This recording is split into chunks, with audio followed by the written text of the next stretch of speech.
Honor. All right, we are live. I'm just going to set up the Zoom and the broadcast and everything, and then we can start.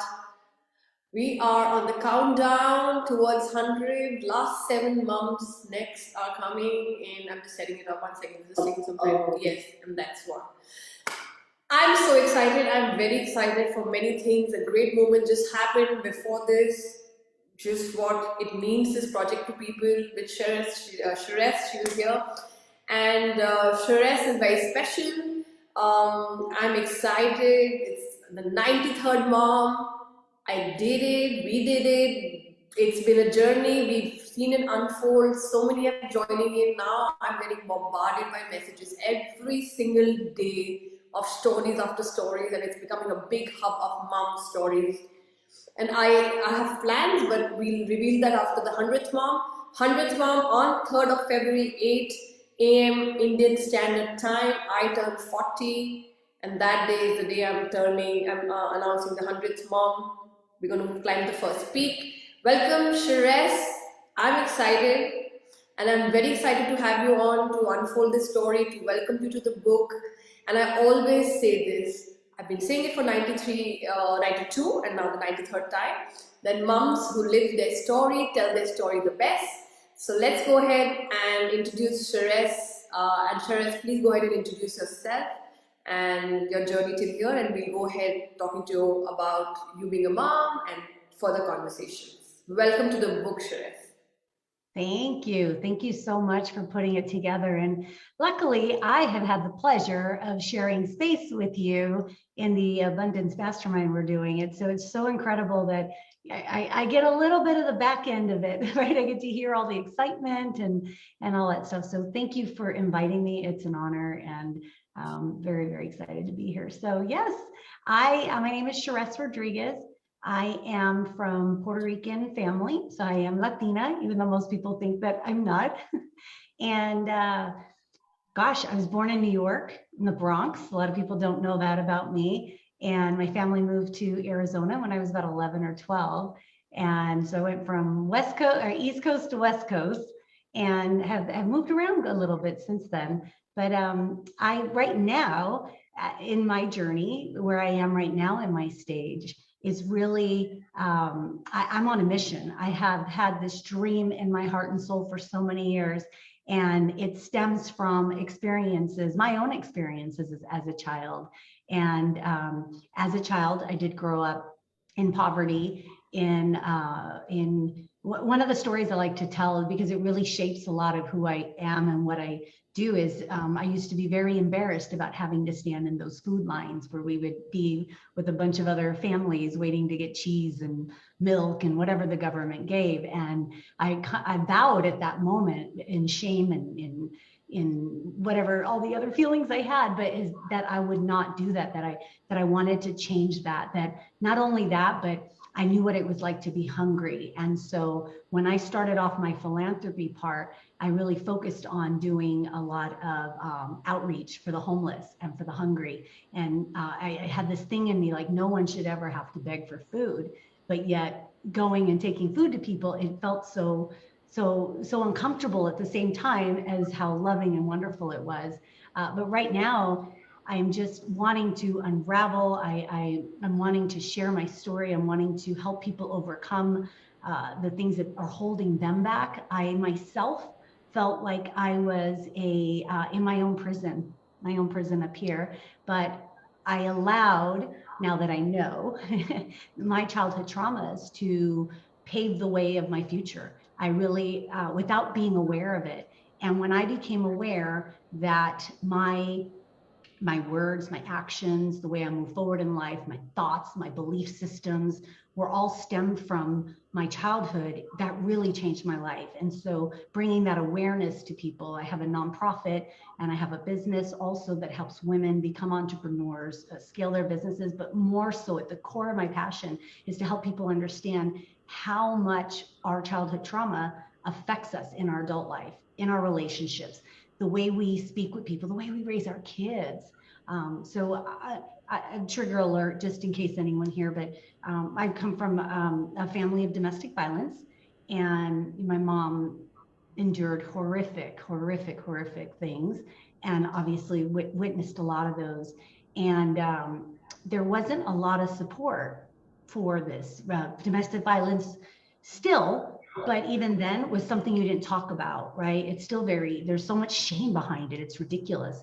And, but yet, so many families shamed you. You couldn't go to the police because there was just a fear of so many things, and then people knowing, and you're supposed to be in this beautiful little family. So we had to live in silence our whole life with that.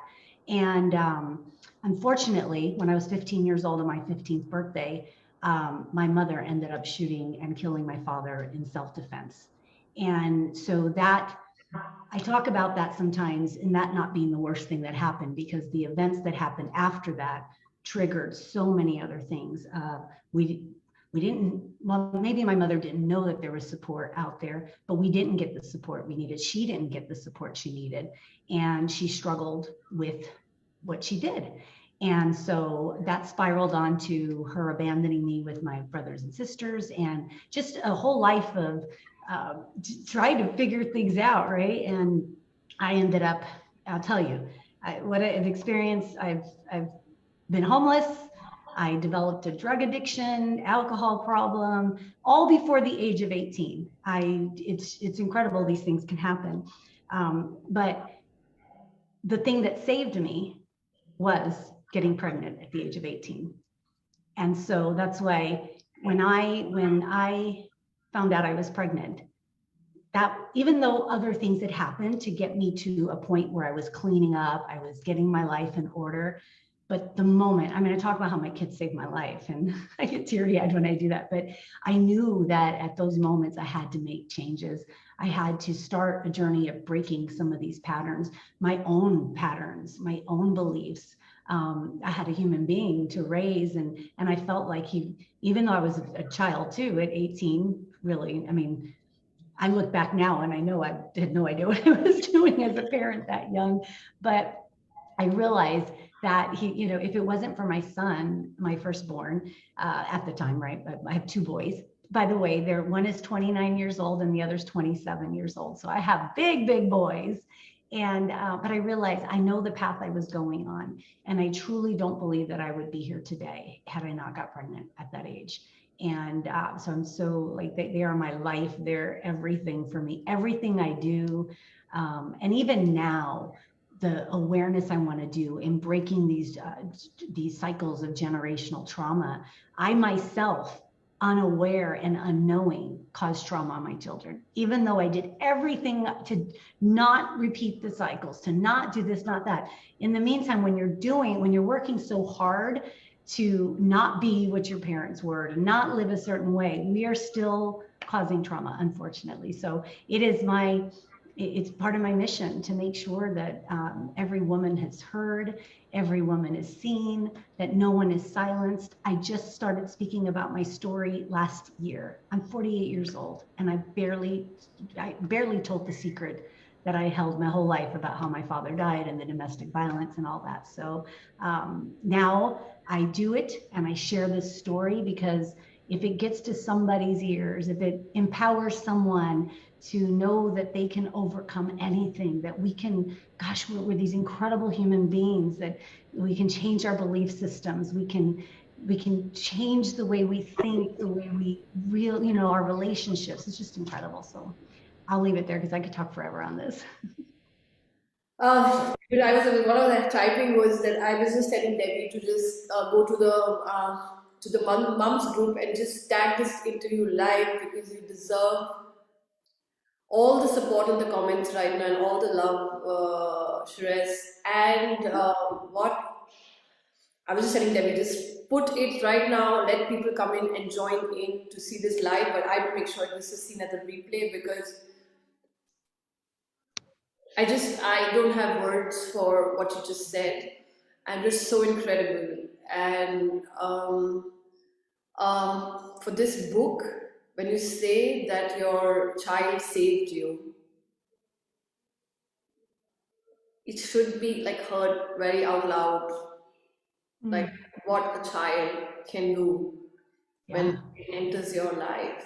And And it's incredible that you said that you can share it, because I never shared my mother's story for 40 years. I'm turning 40 on 3rd February, right? I'm not shared it with anyone. This project allowed me to share it because this was a very safe place. In fact, many mothers have shared their stuff for the first time on this platform in the interviews, saying we're sharing it for the first time because this is what we are creating. I always say that we judge mothers. We are constantly saying, not good mother, this is not okay, this is not fine. But sometimes they're carrying their childhood, they're carrying so much before they're stepping into this being a mom.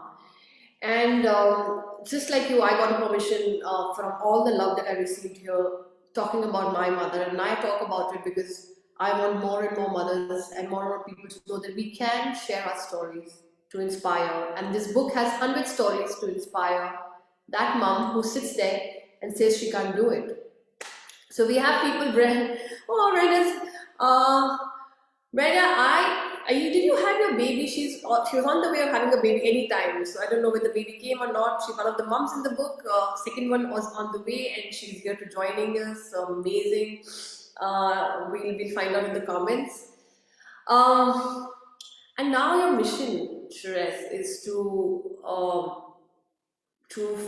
give that support, to give that permission, to give that hand, to give that hug to so many women. How did you step into that? How was the journey stepping into wanting to be this and not? So I always say this to people: there's a bitter and a better road, and you took the better road, and you only take the better road. What inspires you to do that? So many things. Um, I think about the young me, the one that didn't feel heard, didn't feel seen, didn't know what to do, that was scared. I think about my journey, how hard it was. I think about how the silence plagued me in the shame and the guilt, but yet how so many of us have things that we've gone through, and that if if more women were able to speak, to come together in community, to feel safe, to feel supported, we would be able to, I mean, women would be doing so many bigger things, bigger, better things, but they wouldn't be suffering. And I feel like I've watched a lot of my family members suffer. I still see it. I still have family members that haven't gotten over this, that haven't been able to face that still can't talk about these things. Um, I, I, I think about all the children who are neglected and abandoned. I think about, I mean, all I have to do is think, and so many things come into my mind. And my journey didn't start off wanting to help women immediately. It actually, like I said, I started in doing things on Skid Row in Los Angeles for the homeless.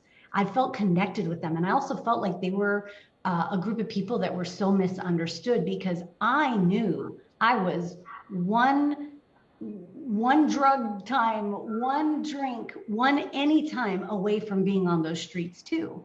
And I don't think people realize, like, it's not that they don't make that choice to be there. Sometimes life happens and it's so hard to deal with so much. And I feel like I, I've been able to overcome so much because I was supposed to. And so and that I'm supposed to use this to do something bigger with it. And part of my journey, I did go to the Philippines. I built an orphanage. We have 40, oh my gosh, now we're up to like 50 kids, 50 something kids now. And I started off thinking that I was supposed to be building orphanages around the world, saving kids who I felt I could feel them. I know how they felt, have been through horrific things. And when I was there, it turned into moms and women, because I was there when one mother was dropping off their three daughters, and she was hysterical. She was crying. And so me being me and ask a lot of questions, I was like, well, why are you leaving your daughters if you don't want, if you're like that? And I just remember her looking at me and saying, first of all, I can't feed my children. I don't have a means to feed them. There is no how. My boyfriend or whatever had been trigger alert to, had been molesting the children and abusing these beautiful little girls. And she felt like they were not safe, and that they would be safer with us. And so I watched her heart, like I watched her heart be ripped apart. And actually, that was the first moment that I realized that my mom didn't intentionally want to leave us. I feel and I believe that she felt we were better off at that moment because she was having a hard time. And so I knew at that moment that it's not just about helping the children. Like, we have to give more support for women. We need to give more resources. We need to, I mean, no woman should ever have to give up their child because they feel like they're better off without them, because the child is always better with their mother, but not if we don't have the right resources and the tools and all of that. So my mission, it's the big dream. I mean, I want centers, and I want to build centers all over the world that, not only are able to house women in crisis and children, but be able to transform them, to help them go from whatever it is that's happening, to overcome those traumas, to then empower them to be able to build the lives that they should have and have that financial security and freedom. So it's from child and mother and family. And it's also to bring awareness. We as people don't understand how our past can define our now and even more so our future. And until we become aware of these things and really start to accept them and be okay with it, like, stuff happens and there's nothing we could do about the past. And so we need to help. I mean, we have to learn from them, heal from them, and move forward. And so I really just have this big dream to just impact millions of women and children around the world. And we're doing it little by little. We are doing it. You're doing it. You're absolutely doing it. And I see almost 8, 9 people viewing this, and I want everybody to please give your hearts to Sherist in the comments, because I keep hearing a lot of people watching it silently. They message me like, "We watch your interviews," but I always tell them to comment because it's also a great hug to the mom I'm interviewing. So everybody who's watching, I can see a lot of eyes on top on live watching this and living the story. And just like you just said that, when I spoke to you and you were speaking about children being part of your centers, today I know what you mean by that. And thank you for bringing me closer to that, Shreyas. And similarly, I mean, I feel that what you're saying about sometimes mothers have to leave. I always felt that because I had a big joint family of 13 and it was not safe for them to have a schizophrenic mom in the house, she was taken away, but actually she left on her own, is what my realization is, because I was safer, both the kids were safer in this house with very loving family than she being there, and she never bothered us or called us. She used to send me a birthday cards every year on my birthday, but we all were believing that they were the ones who decided to take her away. But actually, today I tell my dad she left on her own because she had the realization we were better off, and that's the realization that you had. That's the realization you're Right. getting from others. That mothers also do this, and it's a very hard thing to do. We are moms to do that, to walk away from your children. It's a very Right. difficult thing. Would you like water? Would you like some water? Would you Yeah, take? no, you're okay. All right. So Terry is here. Love you. Thanks, Terry. I'm seeing you after a long time for sending that heart. She definitely deserves a lot of. And there are more people, and I'm going to just keep telling all the people to keep dropping their hearts at least if you're watching, because I know all of you are watching because it's constantly increasing, and we must support and send these comments to the mom. So moving on from there, your journey as a mother. How was that journey? Share what you want to say about your journey as a mom. How does it bring what it brings to your life, because your children are so important to you. Oh yeah, my kids ended up. I mean, they are our lives in most of our cases. I ended up being a single mom. I repeated some of the same cycles, and so at a very divorced my ex-husband when my children were a year, not I mean a newborn, and gosh, my son was 2 years old, and I embarked on that journey alone. There are so many beautiful things about it, but it was very difficult. Like being a single parent, completely alone, and not having a lot of support. It's hard, but it also creates a lot of resilience in you, and you really end up stepping up to the plate when you have to be both parents. And so, to raise my kids in sports, I figured the best thing I could do was to keep them active because I come from a family of drugs and all this stuff, and we didn't go to school. It didn't matter if we went to school or not, and so I was like, no, my kids are going to school and they are going to be super active. That as a single mom, I don't want to ever have an excuse that I'm working too much and I'm not able to pay attention to my children so that they are out doing other things. And so luckily, I became an entrepreneur when they were in grade school. And I thought that I was going to gain a lot of freedom. As an entrepreneur, you don't always get that freedom. But what I did have is the ability to move my schedule around so that I could be at all these baseball games and football games and basketball games, and then go work from 10 at night or 12 at night till 5 in the morning, get up and take them to school. But it's been the most incredible thing to see. I'm not even a high school graduate.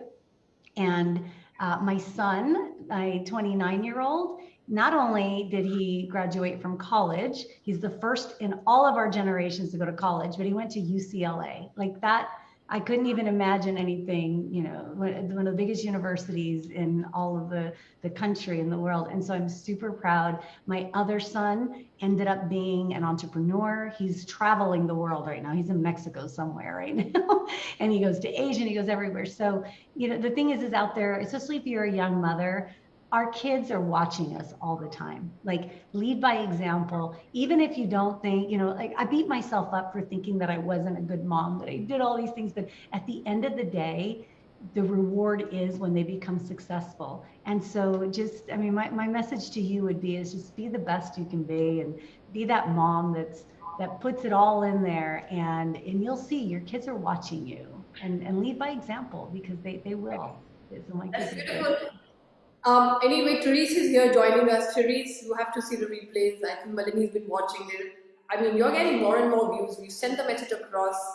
And the reason I'm sending this for the first time sitting in an interview, Sherist, is because today is that proof that seeing you here is that proof that when a mother aligns herself to the mother pulse, she needs no outer validation of how to raise her children. She does not need anybody to tell her that this is how you raise children. This is what you do. This is how you solve your problem. Not only you resolved so much from your childhood, you stepped into a motherhood, accepted it, and then raised two beautiful boys. It's a beautiful journey. I have a yeah. Okay, sorry, my son just woke up very late, and he's just coming to give me good morning. Yeah. Oh, Okay. So oh, look how precious. yeah. So you're absolutely an example of the mother pearls I've been talking about, Sherist, and I would like to amplify this story more and more from the book, because you also are so graceful in accepting whatever has happened and now leading women into it. Everybody must watch this interview all over again to see the journey and to see what a beautiful mission she has. And we are fully supporting your mission, Sherest. And now you have 100 more moms joining you to support your mission. And I don't think it's 100, because now I'm getting bombarded by messages after messages of I'm the mom, I'm just getting bombarded. I think this community is going to just explode the minute I finish 100, and you'll have many, many moms who will need your support, who will need to learn a lot from your experience, and you will have a lot of mothers supporting you as well. So, so I have Therese. Yes, Therese, you have to watch this interview. Therese just entered. I will urge, because I know Therese's heart, and I think she will really connect to you when she hears as well. Debbie's been supporting us through and through. Jennifer is here. Okay, I have to say this to Jennifer, because yesterday, and I must let Debbie and our moms know, Jennifer, who's been supporting us in the group, I came to know yesterday, is Sarah's mom, Sarah's mom. So I wanted to make a special mention to her for supporting her, because her daughter is one of the moms in the book, and she told me, by the way, she's my mom, and I'm like, wow, she's been supporting in the comments, and I want to honor her as a mom supporting other moms, and your daughter being one of the moms in the book. I'm sure you're looking forward to that book when it opens up with your daughter's story, who's so beautiful and unbelievable. I just love Sarah as well. So thank you. I wanted to make that special mention. I had told Sarah the minute I see her back in the comments, I will tell everybody you're Sarah's mom, and welcome to this comment, and thank you so much for always supporting us as a mom, as a viewer, and in comments. I really, really appreciate that. I know it's getting very late. We need to wrap up. This is beautiful. It's just that you're getting more and more people watching it. The watching are going up, so I just want them to really celebrate you, Sherist. I know it's a little late in the evening, but to just move forward from there, just to go to the self-portrait part, what all gets lost and then it's found through camera is what I've discovered, because I was a photographer and I saw it through the camera. What was discovered is what we are carrying is all that, like, I could see through my camera. You as a mom, have you ever felt that camera was not your, like, no way camera should be your friend, or you should not be in front of the pictures? Have you tried to avoid the camera? Oh And yeah. what's your thought about that? Oh, I had very low self-esteem, believe it or not.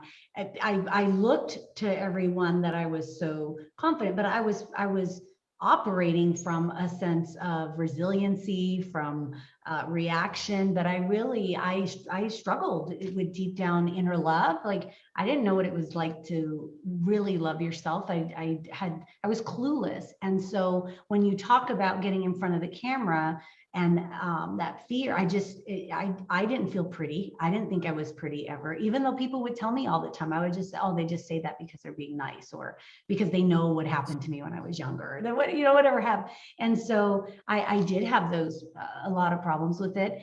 But what I also realized is, once I started to really do a lot of inner work on myself, that healing journey that I went on, which is another, I mean, I've done so much healing that it's just beautiful. But once that self-love started to come in, it doesn't bother me anymore. Like, a couple of years ago, I still wouldn't be getting in front of a camera speaking, because I'd be like, oh, what if I look funny? Or what if I look fat? Or what if, and so now it's, you got to flow with life, and you've got to take it no matter where you are, but you have to love yourself. And so that self-love and that self-discovery is now where it doesn't bother me. I'm not somebody that gets in front of cameras all the time, but definitely not afraid to at all.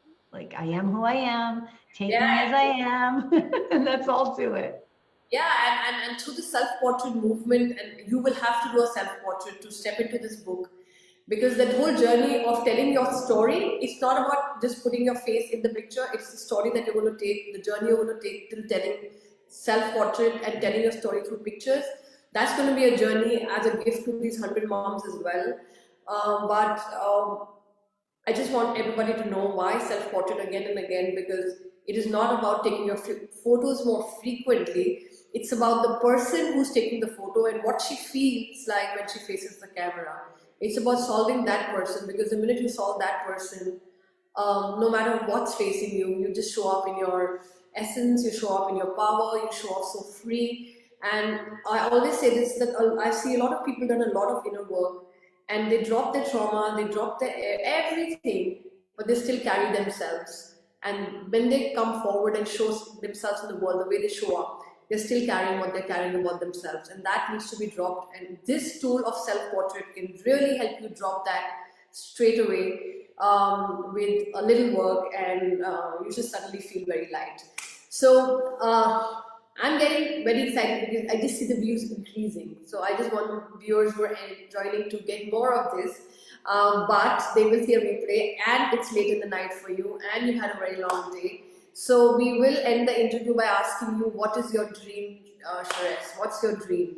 You've already mentioned it, but let's ask you what your dream is. And because the book is called 100 Self-Portraits, 100 Dreams, and we all are trying to make these 100 dreams come true of these moms. So uh, let's talk about your dream before we end. Yeah, my dream is not only to prevent childhood adversity, child abuse, mother abuse, all that stuff, but in the event that we can't prevent those things through awareness and through the support and everything that we provide tools and resources and homes and education and knowledge and help, I have this burning desire to help women become so strong that they first don't need to rely on anyone else. Not that, I mean, obviously we are a community and we want to stay together and rely on each other, but that they feel empowered, that they can financially support themselves, their children, that they feel emotionally, mentally healthy, not just physical health, and to break all this taboo about our past and to allow women to just break free from the things that are holding them back and the children. Like when we get to the kids early, we've seen it in the orphanage. We've seen how we can change the kids' lives by putting programs together that empower them to overcome these things. So again, I see these We Empower centers all over the world that have many ways between music, agriculture, education, entrepreneur programs, mental health programs, housing, almost like holistic healing plus shelter plus education awareness, all in a place where women feel safe, supported, and can really be empowered. I mean, once women are empowered, they contribute to the world. Like we can eradicate so many things by just uplifting women, especially mothers, because we're raising these children. And if we're not fully healthy, mentally healthy, then we're not giving our full best at that. So, yeah. Wow, and now we have people joining into comments that they've all been watching, I know. And Sherist, this dream is going to come true because it's you. But this dream is also going to be supported by these 100 moms. That's my promise. My whole vision is to integrate these 100 moms to become the first 100 moms to step in. That one, we are we. That's what your we empower is there. That you children in, and we are we. And we have coaches, we have moms who are child experts, behavioral scientists. We have all kinds of moms, comedians, scientists. We had an Air Force officer who was just few. We have Olympians, we have Paralympians, we have like all kinds of moms here. Moms who are LGBTQ activists. I don't know, there's a big range of mothers there who need your support, who will support you, who are shining, and it's a pleasure to have you even meet them and see them and talk to them. And welcome to this community, Sherez. You're gorgeous. You have, like, I already felt very connected with you with that mastermind that we're doing, but you've taken it to another level for me, and I will urge more people to watch this because you're true inspiration, and that's what that page of yours is now in the book. You're one of the pages in the book with 100 other moms, and my dream of bringing you here and giving you one tight hug is also going to come true. I will bring all the 100 moms here. It's happening as you keep correcting me. It's happening. It's going to happen. No, it's not going to happen. It's happening, and we're going to It's meet. happening. We're going to meet soon and celebrate these 100 moms and many moms and their stories through that day when I meet all of you. 93, going on to 94. Next 6 months, 3rd February. I turn 40. We celebrate the 100th mom, and the first week is done. The next week's going to start of creating the book, getting it all together, and then launching it. So thank you so much for watching this. Thank you so much for all the love that's getting showered. Thank you so much for supporting it. Thank you so much for everything. I am just, it's just unbelievable what's happening. So thank you, Sherez, for being vulnerable, telling your story, and inspiring all of us. I feel very inspired. I feel inspired by each mom, but every mom is just inspiring me, and my shoulders are becoming more and more, and I am ready to take the world ahead like any other mom who's watching. Thank you so much. So, thank you everybody, Frank. Thank you so much. Terry is there, Debbie's there, Jennifer is there. Everybody's there, but please drop in a lot of hearts for Sherez. She deserves this hug. And I don't say that a lot, but today I say it because I'm just on another level of planning or another right now with a lot of things, even the mastermind that happened today, and I was telling Debbie about it as well. But thank you so much, and we will see you on the other side with 100 moms in the group. Yeah, don't go off. I'm just going off live. Thank you, Okay. everyone. Thank you so much. Thank you so Thank much. you. Thank you.